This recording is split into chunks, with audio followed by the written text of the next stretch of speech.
Hi everybody. I recently finished reading the Sailor Moon mangas Volume 1 and 2. It took me quite a while to actually have time to sit down and read them. But I finally finished them today, so I figured I'd give a little bit of a review of them and show what I enjoyed or didn't like or whatever. I have read most of the Tokyo Pop version. I like the Tokyo Pop version. It was very Americanized and the story was good and everything. They did leave out some key points in the story, which at the time when I first read them I had no clue about it until later on reading it again online from other people that's translated it. Still very good story. It's it's the Sailor Moon story. I did really enjoy the re-release version of the story. I thought it was a lot better than the Tokyo Pop version. That being said, another thing that I enjoyed about it was that since the re-release was taken back and the art was changed, like for example, I have this comic of it when it came out, and it shows, it's the Tokyo Pop version also, it shows such as this scene when they're transforming. This scene was taken back in the re-release and fixed up. They didn't have eyes, and now they do have eyes. And I thought that was really good to take it back and fix it up and add some details to it that weren't there before. I also liked how in the re-release her wand or transformation, or her wand or magical wand, crescent wand, was taken and made to look like the PGSM version. So little things like that were really nice to see.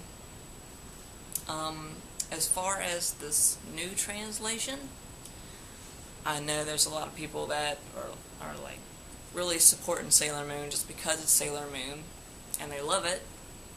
I also know that there's people out there that love Sailor Moon so much that they're taking this translation as a negative side because they don't like it for this reason or that reason.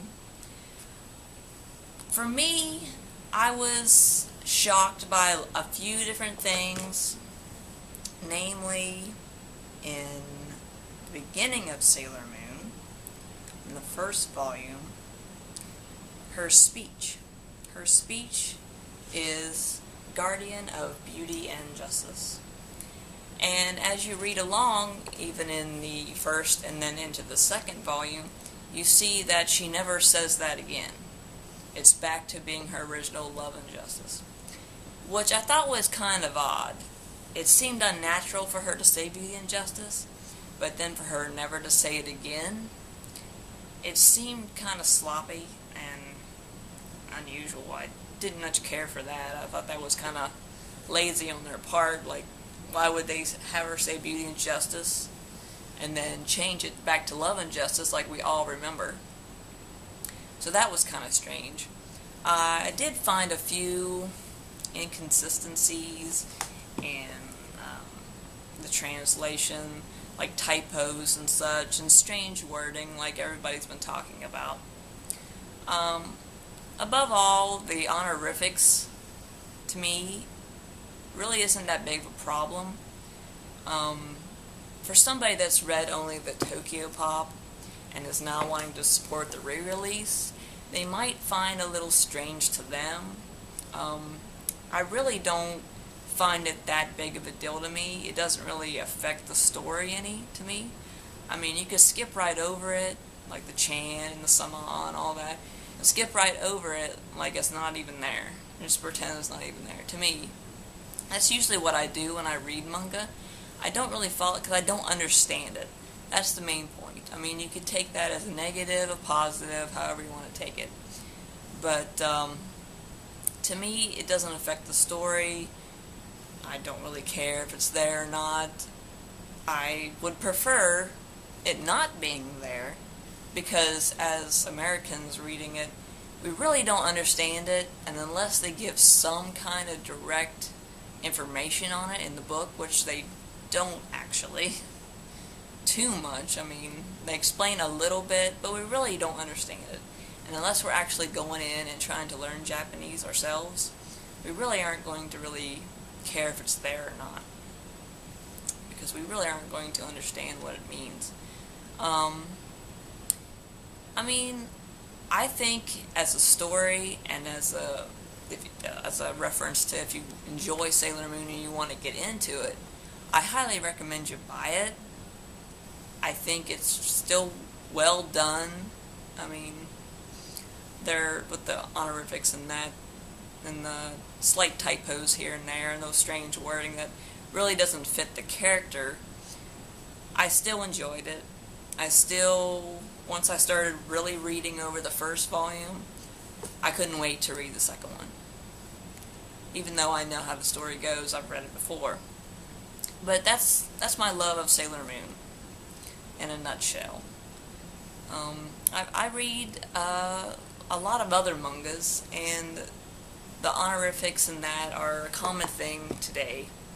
I think it's not necessary, and it shouldn't be there, to tell you the truth, because us as Americans, really, we're not going to understand. We're not going to know why it's going to be said like it's said. So I think with that being said, I don't think it should be in manga all around, but it's there. You know, it doesn't affect the story to me. I don't care if it's there. With that being said, this version of the manga is very pretty. Very pretty. I loved how they did the covers. I love the cover art. It's very nice. I also love all the beautiful pages inside. I wish, you could get it all colored like the first couple of pages. But we know how much that would cost. It'd be like $30 a book if we got one like that. But I really enjoyed it. I highly recommend it. The art is beautiful.